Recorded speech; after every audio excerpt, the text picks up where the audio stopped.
নরেন্দ্র মোদী মন কি বাতে বঙ্কিম স্মরণ করলেন। বন্দে মাতরমের 150 বছর পূর্তি উপলক্ষে গোটা দেশ জুড়ে বড় উদযাপন করা হবে, এই কথাও আজকে ঘোষণা করেছেন। আর এরপরই বিজেপিকে বাংলা বিরোধী বলে কটাক্ষ করেছে রাজ্যের শাসক দল তৃণমূল কংগ্রেস।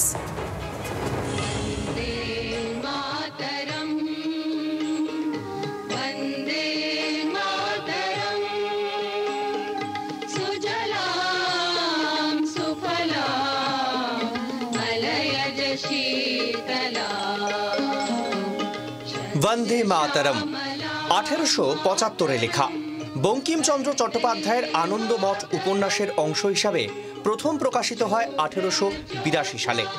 বন্দে মাতরম শুধু রাষ্ট্রগান নয়, অসংখ্য স্বাধীনতা সংগ্রামীর অনুপ্রেরণা। 2026-এ পশ্চিমবঙ্গ বিধানসভা ভোটের আগে এই বন্দে মাতরম নিয়েই জাতীয়তাবাদের হাওয়া তুলতে চায় বিজেপি। সেই সূত্রেই রবিবার মন কি বাতে বঙ্কিম স্মরণে প্রধানমন্ত্রী, যা নিয়ে ইতিমধ্যেই শুরু হয়েছে রাজনৈতিক চর্চা।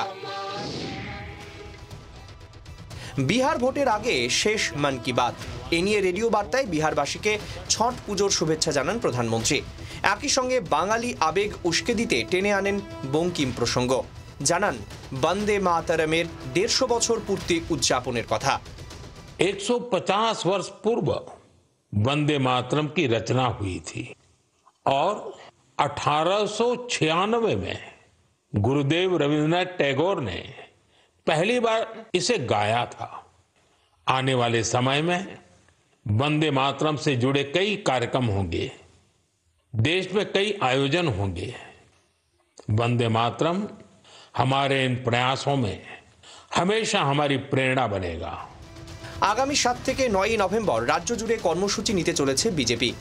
মাননীয় প্রধানমন্ত্রী যে আহ্বান জানিয়েছেন, সেই আহ্বানকে মাথায় রেখেই আমরা ঠিক করেছি যে বন্দে মাতরমের এই 150 বছর পূর্তি উপলক্ষে প্রতি মণ্ডলে ভারতীয় জনতা পার্টি বন্দে মাতরমের রচনা 150 বছরকে সামনে রেখে আমরা মিছিল করব।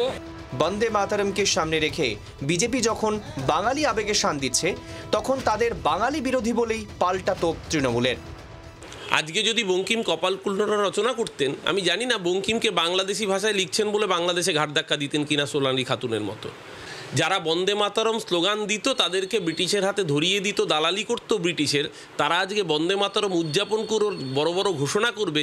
আর বাঙালি যারা স্বাধীনতা সংগ্রামের সবচেয়ে বেশি অবদান রেখেছে, তারা ওদের এই গালগল্পে ভুলে যাবে। যারা ভাবছেন তারা মূর্খের স্বর্গে বাস করছেন।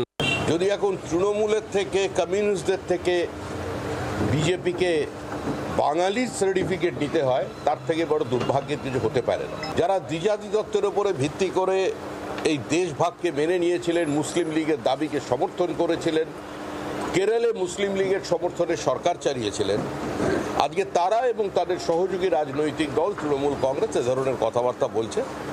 এ নিয়ে মানুষের খুব একটা উৎসাহ নেই।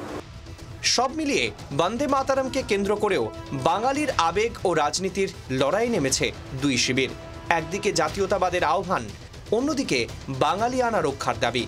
ব্যুরো রিপোর্ট, জি 24 ঘন্টা। বাংলার আওয়াজ, বাঙালির আবেগ, জি 24 ঘন্টা।